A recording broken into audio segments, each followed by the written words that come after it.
No dia 9 de fevereiro de 2025, o confronto em constante evolução entre a Federação Russa e a Ucrânia continua a se desenrolar com intensidade e complexidade, levando-nos de volta ao coração do conflito.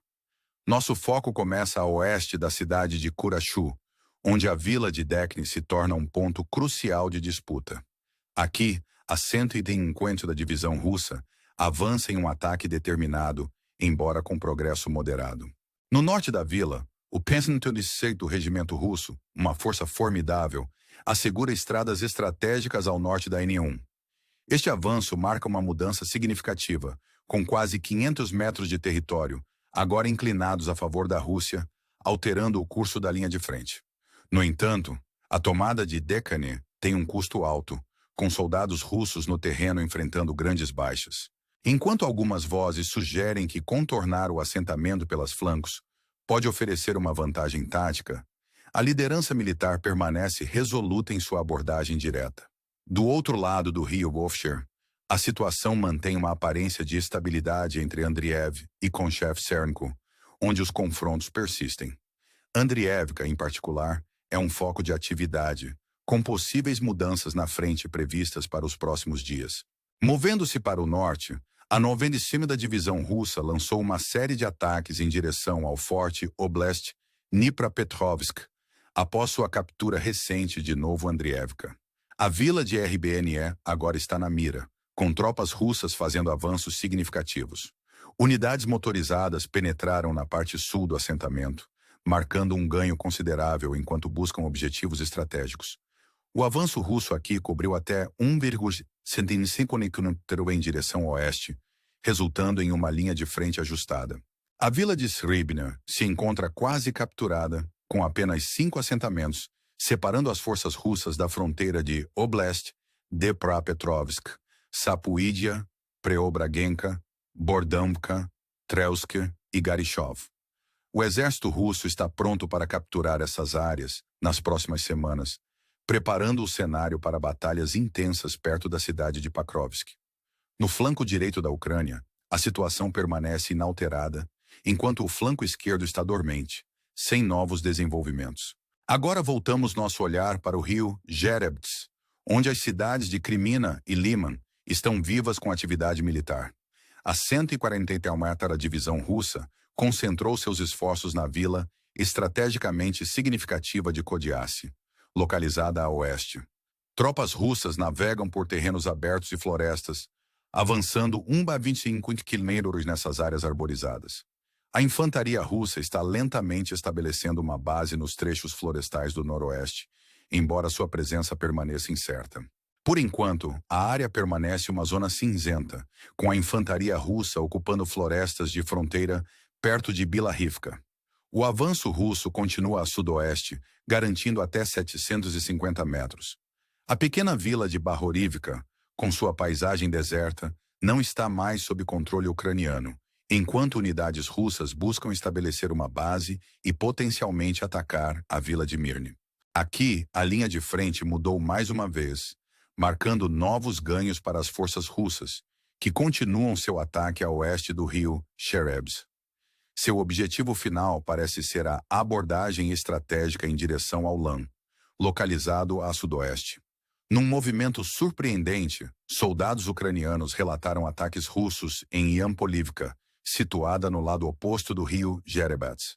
Alegadamente, unidades russas entraram na vila com apoio motorizado, provocando conflitos dentro de alguns edifícios. O resultado desses confrontos ainda está por ser visto nos próximos dias. Ao recontarmos os últimos desenvolvimentos ao longo da frente russo-ucraniana, a noite foi marcada por um ataque dramático de drones ucranianos em território russo, envolvendo aproximadamente 75 drones. O Ministério da Defesa russo relatou a interceptação de 70 drones ucranianos, muitos dos quais tinham como alvo as regiões de Rostov, Volgograd e Astrakhan. No entanto, nem todos os drones foram interceptados, já que um incidente se desenrolou em uma refinaria de petróleo pertencente ao grupo Lukoil, na região de Volgogrado. Esta refinaria, anteriormente alvo de ameaças ucranianas, está situada na parte sul de Volgogrado. Vídeos de testemunhas oculares capturaram o momento em que um incêndio eclodiu nas instalações, confirmado oficialmente pelas autoridades. No entanto, a extensão dos danos permanece incerta. Durante o ataque de drones, o aeroporto de Volgogrado enfrentou um fechamento temporário. Um rápido olhar no mapa de informações de incêndios da NASA revela pontos vermelhos perto da refinaria, indicando incêndios em 2 locais. A refinaria de petróleo em Volgogrado, mais uma vez, suporta o impacto dos ataques de drones ucranianos. Embora a extensão precisa dos danos seja desconhecida, atualizações são esperadas nos próximos dias. Além disso, forças ucranianas conseguiram atingir uma planta de processamento de gás natural na Oblast de Astrakhan. Esta instalação, localizada perto do delta do Volga, ao norte da cidade de Astrakhan, é de propriedade do conglomerado russo Gazprom. Testemunhas compartilharam vídeos capturando as consequências do ataque, mostrando chamas engolfando partes da planta. As autoridades locais confirmaram que a instalação foi impactada, embora não tenham sido relatadas vítimas e não houvesse ameaça imediata à população. Esforços para extinguir o fogo estavam em andamento, com relatórios oficiais indicando danos a um sistema de processamento de condensado de gás. Em retaliação, as Forças Armadas russas lançaram seu próprio ataque aéreo contra a Ucrânia, empregando 71 drones de ataque, incluindo os modelos Shahed 136. Apesar dos esforços ucranianos para interceptar esses drones, abatendo 38 deles, o ataque causou danos em várias regiões, incluindo Sumy, Kharkiv e Cherkasy. As consequências desses ataques permanecem envoltas em mistério, pois nenhum dos lados divulgou informações detalhadas sobre vítimas ou a extensão dos danos.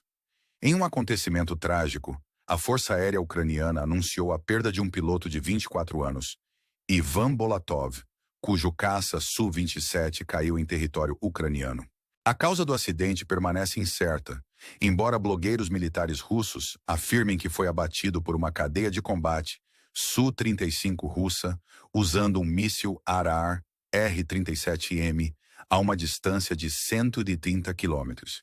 Essas alegações ainda não foram verificadas de forma independente. Enquanto isso, um incidente abalou a capital russa, Moscou, quando um dispositivo explosivo detonou em um complexo residencial de elite, ferindo 5 pessoas. Uma das vítimas permanece em estado crítico na unidade de terapia intensiva. Entre os feridos está Arman Sarkisian, chefe da Federação de Boxe de Donetsk. Sarkisian, que fundou um batalhão voluntário chamado Arbat em 2022, tem estado ativamente envolvido na guerra russo-ucraniana ao lado russo. O ataque levanta questões sobre potenciais motivos, com especulações apontando para o envolvimento ucraniano ou conflitos internos dentro da elite russa. Alguns blogueiros russos ecoaram esses sentimentos, sugerindo que o ataque pode ser resultado de lutas internas pelo poder. No fronte diplomático, há notícias das mesas de negociação. O presidente dos Estados Unidos, Donald Trump, comentou recentemente sobre as negociações em andamento envolvendo as partes russa e ucraniana, observando que o processo está progredindo bem, com uma reunião agendada para ambos os lados mais tarde naquela noite. Trump enfatizou progressos significativos nessas discussões e expressou disposição para que os Estados Unidos troquem ajuda militar por metais raros, uma vez que a Ucrânia possui depósitos substanciais de recursos valiosos como lítio e titânio. Segundo um relatório da Reuters, citando 2 fontes anônimas, a Arábia Saudita e os Emirados Árabes Unidos foram propostos como locais potenciais para um encontro entre Trump e o presidente russo Vladimir Putin. Ambos os países mantêm relações relativamente favoráveis com Trump e Putin, tornando os locais plausíveis para uma reunião inicial entre os 2 líderes. Além disso, o jornal ucraniano New Voice informou que o enviado especial de Trump para a Ucrânia, Keith Kellogg, deve visitar a Ucrânia em meados de fevereiro. Esta visita marcará seu primeiro encontro com o presidente ucraniano Volodymyr Zelensky. De acordo com o jornal, Kellogg entrará na Ucrânia algum tempo após 11 de fevereiro, depois seguirá para a Europa para mais negociações, eventualmente participando da Conferência de Segurança de Munique. Nesta conferência, Trump, juntamente com o vice-presidente J.D. Vance, espera-se que participem, A conferência está programada para ocorrer de 13 a 16 de fevereiro, proporcionando uma plataforma para discussões importantes sobre questões de segurança internacional. Esses desenvolvimentos apresentam um quadro complexo do conflito russo-ucraniano, com dimensões militares e diplomáticas se desenrolando em conjunto. À medida que a situação continua a evoluir, é crucial manter-se informado e engajado. Se você achou este relatório informativo e útil, considere dar um like, se inscrever e compartilhar este vídeo com amigos e conhecidos. Seu apoio é inestimável à medida que nos esforçamos para trazer as últimas atualizações das linhas de frente e além.